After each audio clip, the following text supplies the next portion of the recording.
السلام عليكم ورحمة الله تعالى وبركاته، والصلاة والسلام على سيدنا محمد وعلى آله وصحبه وسلم. مرحبا بكم معايا في هذا الفيديو الجديد. غادي نقدم لكم فيه طريقة ديال الحلويات، تشكيلة جديدة بالمناسبة هذا العيد. وكما كتعرفوا عيد الفطر فهي مناسبة اللي كتلقاو فيها العائلة والأحباب، وكتكون مناسبة كذلك فين كيتم الاستقبال ديالهم يعني بأشهى أنواع الحلويات. وهاد الوصفه اللي غادي نوريكم فهي شكيل من دوك الشكيلات اللي كيتم تقديمها خلال هاد العيد هذا. فبالنسبه للوصفه ديالنا ديال الصابلي غادي نحتاجو 250 غرام ديال الزبده ديال المارغرين و 370 غرام ديال السكر. بالنسبه لهاد السكر هذا غادي نحتاجو 120 غرام ديال السكر كلاصي و 250 غرام ديال السكر حبوب. ممكن تاخدوا 370 غرام ديال السكر وطحنوه هكايا في الطحانه، هكا غادي يبقى شويه حبوب وشويه غادي يولي بودره ويتستعمل، وغادي تخلط مزيان مع الزبده. راكم عارفين خصو يتمعك مزيان مع الزبده حتى كيولي واحد القوام اللي هو كريمي. وحنايا كنحركو كنضيفو 2 اكياس ديال السكر ديال الفاني مع قبصه ديال الملح، وكنستمروا يعني في العجن ديال الزبده مع السكر.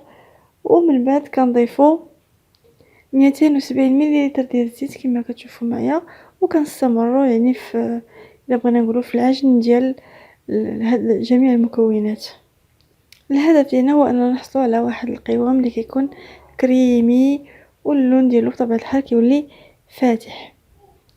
دونك كما كتشوفوا معايا في الفيديو كيفاش ولا القوام ديالنا. دونك في هاد الحاله هذه يمكننا نضيفوا البيضات. عندنا 2 بيضات اللي كنضيفوهم، ولكن كنضيفوهم بالتدريج بحيث اننا كنضيفوا البيضه الاولى وكنمجزوا المكونات كلها مزيان، وتا كتندمج البيضه مع الخليط عاد كنضيفوا البيضه الثانيه وكنستمروا في العجن ديال المكونات.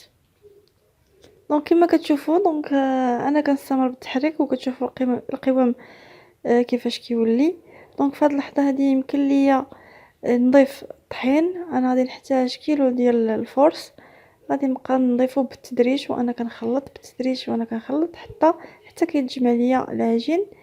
الى جاوكم زعما المكونات يعني ديال هذه الوصفه كبارين بزاف، لان انا غادي ندير كميه اللي هي كبيره وغندير الاشكال اللي هي مختلفه، دونك يمكن لكم ديروا نصف الكميه من كل حاجه. وفي الاخير فاش كنسالي الكميه ديال الطحين الفورس ديالي كنضيف 2 معالق كبار ديال حليب بودره وخنشه ديال خميره الحلوى، اي ما يعادل 7 غرام من خميره الحلويات. دونك هنايا العجين ديالي كما كتشوفوا هو الشكل النهائي ديالو. دونك في هاد الاثناء هادي غادي ناخذ انا العجين ديالي وغادي نقسمه ل4 ديال الاجزاء، كل واحد كنغطيه في بابي سولوفان بوحدو بحيث ان كل يعني جزء غادي نخدم به شكل معين. بالنسبه للشكل الاول كناخذ جزء من داك يعني العجين اللي خديت وكنحطوه بين 2 ديال الا بغينا نقولوا 2 ديال القطع بلاستيكيه كما كتشوفوا معايا في الفيديو. هذا كيسهل عليا باش انني نطلق العجينه بالدلاك وما كتعذبنيش. دونك كنطلقها مزيان بين داك 2 اكياس بلاستيكيه، ومن بعد كنقطعها على حسب الشكل اللي بغيت. انا عندي هذا الشكل هذا المرشم هذا. نتوما يمكن تختاروا الشكل اللي بغيتو. من بعد كناخذوا دوك القطع وكنحطوهم في اللاطه وكنديهم في الفران يطيبوا كما كتشوفوا معايا. هذا هو الشكل النهائي ديالهم في مور ما كيطيبوا. وباش تحصلوا على نفس النتيجه من الاحسن انكم طيبوا هذا الصابلي هذا على عافيه مهيله جدا، ويعني المده ديال 10 حتى 12 دقيقه اولا ديروا 170 دوغري سيلسيوس. دونك نفس الشيء كنديروا يعني حتى كنستمروا يعني في انهاء داك الكميه ديال العجين اللي درنا.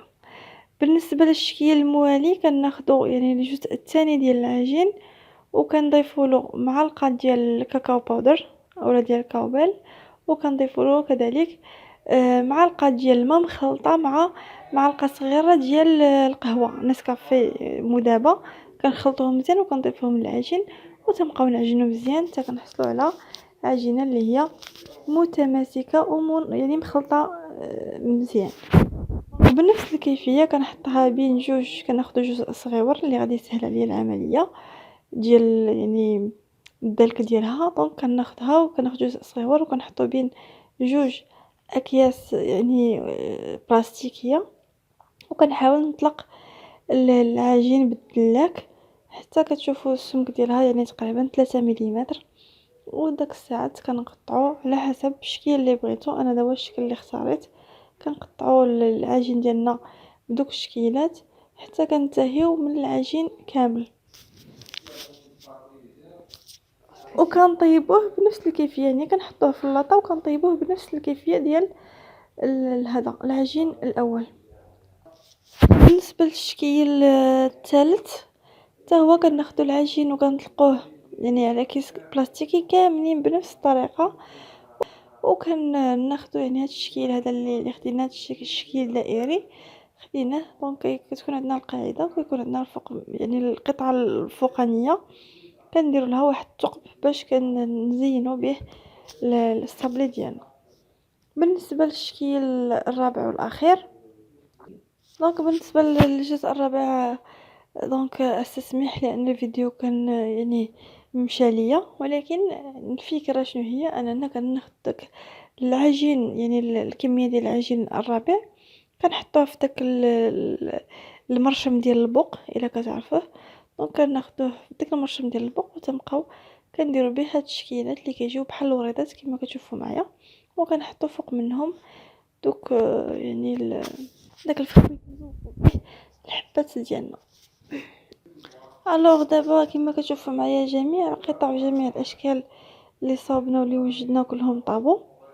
ندوزو الان الطريقه ديال التزيين. غادي نبداو بالقطع اللي ديال الكوبل. دونك انا بالنسبه لطريقه التزيين اختاريت انني ناخذ واحد الكميه ديال الشوكولاط الابيض اللي ذوبته وطلقته يعني في واحد اللاطه بواحد الشكل يعني بحيث انه السمك ديالو كيجي ضعيف بزاف كما كتشوفوا معايا. وكناخذ يعني الشوكولاط الاسود مذاب وكنبقى نديرو فوق من داك اللوحه ديال الشوكولاط الابيض، كندير يعني خطوط ديال الشوكولاط الاسود هكا. كنبقى ندوز على الشوكولاط الابيض يعني بخطوط اللي هي عشوائيه، يعني الشيء اللي غادي يخليه يعطيها واحد المنظر مزيون ومتيول. دونك فاش كنقادو يعني هذا كنخليوها انها تبرد واحد شويه حتى كتماسك، ومن بعد كناخذوا يعني واحد المرشم اللي هو داير وكنقطعهم الاجزاء اللي هي دائريه كما كتشوفوا معايا، وكنثبتوها على داك القطعه ديال البسكوي اللي خديناه بداك يعني اللون اللي جا اللون ديالو ديال الكوبل. دونك كناخذوا يعني القطعه ديال الشوكولاط وكنثبتوها على قطعه ديال البسكوي بواحد شويه ديال الشوكولاط بيض دايب، وكما كتشوفوا معايا هذا هو الشكل النهائي. دونك كيجي في المنظر يعني مزيون، يعني بلا ما نهضروا على المذاق ديالو يعني كيجي هائل.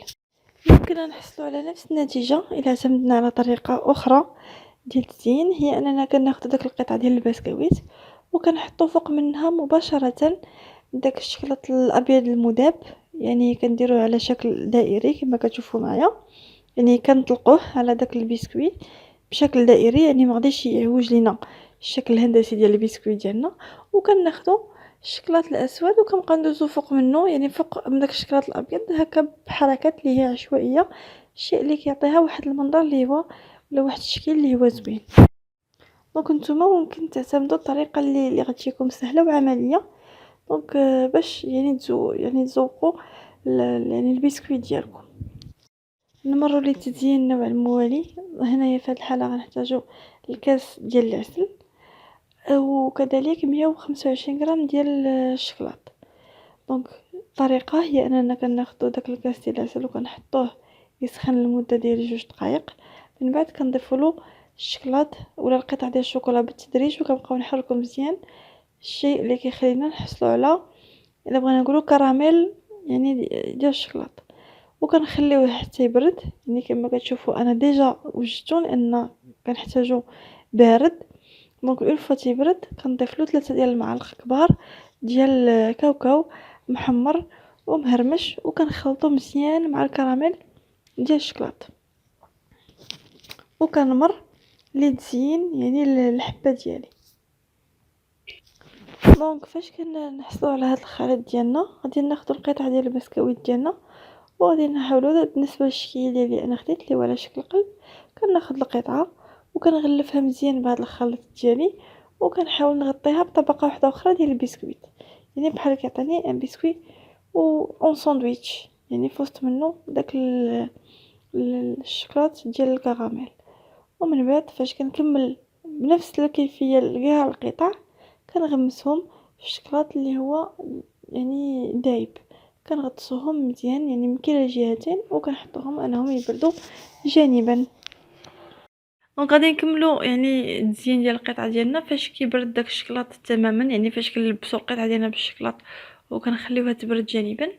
داك الساعات كناخذوا الشكلاط يعني الابيض وكما كتشوفوا معايا كنديروا يعني تموجات يعني في يعني جانب من البسكوي يعني تموجات بالشكلاط الابيض. ومن بعد كناخذوا يعني ان كوردون ولا شي قطعه خشبيه رفيعه وكندوزوها يعني بهذا الشكل كما كتشوفوا معايا باش كيعطيوني داك الشكل يعني التزييني اللي زوين.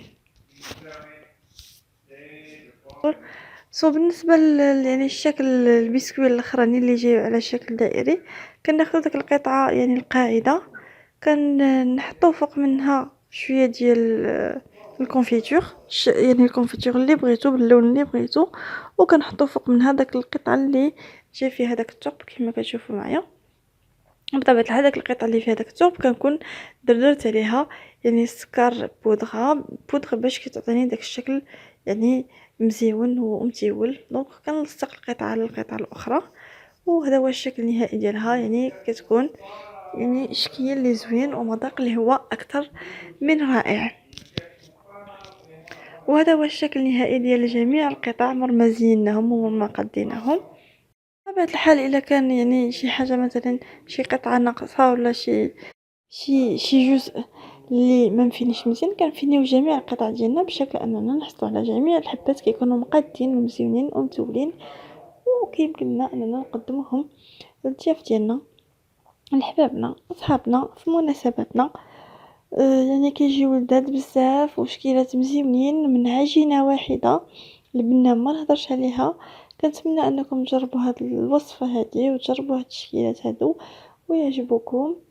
وإلا كان عندكم شي استفسار ولا شي سؤال فمرحب بجميع الاسئله في لابارتي ديال لي كومونتير. وما تنساوش يعني تديروا جيم الى عجبكم المحتوى وتابوناو في لاشين باش تحصلوا على كل ما هو جديد في القناه. وكنتمنى تجربوا الوصفه وتهلاو لي فراسكم. السلام عليكم.